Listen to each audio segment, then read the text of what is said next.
Aceh memiliki banyak tokoh perempuan. Tokoh-tokoh perempuan tersebut memiliki peran signifikan dalam berbagai dimensi kehidupan. Salah satunya adalah Sultanah Safiatuddin. Tentangnya akan dibahas dalam buku ini yang kalian bisa simak ulasannya. Jadi, lanjut ya.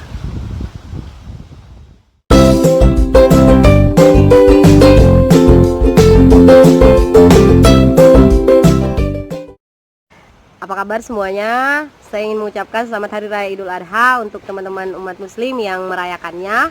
Dan seperti biasa di hari Jumat yang bahagia ini kita ketemu lagi dalam segmen Ami mengulas buku. Jeng jeng jeng. Dan saya akan mengulas buku berjudul Jejak Sultanah Safiatuddin. Buku ini ditulis oleh Sulfatah di tahun 2015, diterbitkan oleh Faham Publishing. Sulfatah ini adalah seorang alumni dari UIN Araniri, Banda Aceh. Setelah bagian pengantar penulis, ada 6 bab. Yang pertama yaitu membangun kerangka kajian, lalu kepemimpinan Sultanah Safiatuddin. Bab 3 ada Aceh di masa Sultanah Safiatuddin. Bab keempat, kepemimpinan Sultanah Safiatuddin dalam kepemimpinan Islami. Lalu bab kelima, kontemplasi untuk sebuah wacana perubahan. Dan bagian keenam atau bab 6-nya penutup. Di bagian pertama tentang pendahuluan dibahasakan di sini bahwa model kepemimpinan Sultanah Safiatuddin Tajul Alam Shah penting untuk dikaji karena tentu terkait dengan kajian sosiokultural. Dan di sini penulis membahasakan bahwa ada 3 metode yang dilakukan dalam melakukan penelitian untuk menghasilkan buku ini. Yang pertama adalah menelaah buku-buku tentang Sultanah Safiatuddin, lalu kemudian menelaah data atau dokumen yang sudah ada sebelumnya, baik itu berdasarkan hasil penelitian ataupun pengalaman penulis. Dan yang ketiga adalah melakukan kajian terhadap data-data yang sudah dikumpulkan. Sedangkan di bab 2 dibahasakan tentang konsep kepemimpinan, model-model kepemimpinan seperti model kepemimpinan teologis, partisipatif, demokratis, dan sebagainya, hingga kemudian wacana kepemimpinan perempuan. Barulah di bab ketiga dibahas tentang Aceh di masa Sultanah Safiatuddin ini. Nah, di bab ketiga inilah kemudian baru dijelaskan tentang Sultanah Safiatuddin. Dimulai dari biografi beliau, di mana Sultanah Safiatuddin ini merupakan anak dari Sultan Iskandar Muda. Jadi Sultan Iskandar Muda memiliki 2 anak, satu putra yaitu Murah Pupok, dan satu lagi Sultanah Safiatuddin. Sejak usia 7 tahun, Sultanah Safiatuddin telah belajar bersama putra-putri di istana lainnya. Lalu beranjak dewasa, akhirnya Sultanah banyak memahami bahasa-bahasa, misalnya bahasa Persia, bahasa Arab, dan juga ilmu-ilmu yang penting, misalnya ilmu fikih. Lalu kemudian Sultan Safiatuddin dijodohkan dengan anak angkat Sultan Iskandar Muda, yaitu Sultan Iskandar Sani. Kehidupan mereka pun menjadi pasangan yang bahagia.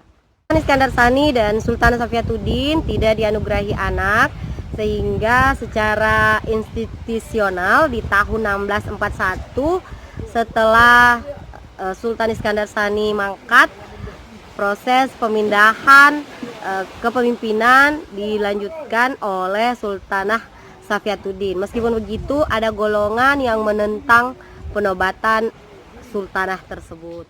Pemimpinan yang jatuh ke tangan Sultanah Safiatuddin mengalami kemajuan pesat. Meskipun begitu, tetap banyak tantangan yang datang dari dalam maupun dari luar. Tapi di sini dibahasakan bahwa masa-masa kepemimpinannya adalah masa keemasan berkembangnya ilmu pengetahuan. Banyak cendekiawan-cendekiawan muslim yang kemudian pada akhirnya lahir. Sistem perekonomian yang dikendalikan oleh Sultanah Safiatuddin juga meningkat drastis, misalnya dari bea cukai atau pajak perniagaan internasional. Pemerintahan Sultanah Safiatuddin mengembangkan kanun Mekuta Alam dengan lebih baik, misalnya tentang dasar negara dan pembagian kekuasaan. Lalu dituliskan juga di sini bahwa model kepemimpinan yang diterapkan oleh Sultan adalah model kepemimpinan kerajaan spiritualitas. Melalui buku ini kita bisa melihat juga berbagai kebijakan yang diterapkan di bawah kepemimpinan Sultanah Safiatuddin ini. Dan kita tentu sebagai generasi muda, khususnya generasi muda di Aceh, bisa melihat bahwasanya kekuatan pemimpin perempuan sedari dulu di Aceh selalu mendapatkan tempat, terlepas dari berbagai tantangan ataupun perbedaan pendapat saat itu. Tapi Sultanah Safiatuddin menunjukkan bahwa di bawah kepemimpinannya selama 34 tahun, kerajaan Aceh pada saat itu mengalami masa keemasan.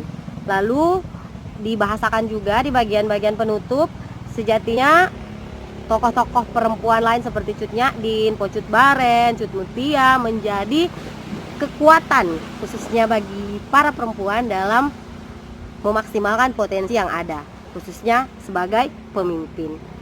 Nah, buku ini tentu bacaan yang menarik, walaupun dibahasakan dengan cukup ringan, apalagi bukunya tidak terlalu tebal. Dan saya pikir ini adalah salah satu bacaan yang perlu dibaca dalam memahami sejarah tokoh-tokoh Aceh, khususnya jejak Sultanah Safiatuddin. Meskipun begitu, ada beberapa kata yang tertulis tidak tepat atau typo, tapi tidak mengurangi esensi kenikmatan saat saya membaca buku ini. So, terima kasih untuk penulis dan juga penerbit yang sudah menerbitkan buku pemantik pengetahuan seperti ini. Tetap semangat, begitupun dengan teman-teman, tetap semangat buat membaca ya. Dan sampai jumpa di episode Ami mengulas buku selanjutnya di hari Jumat insya Allah.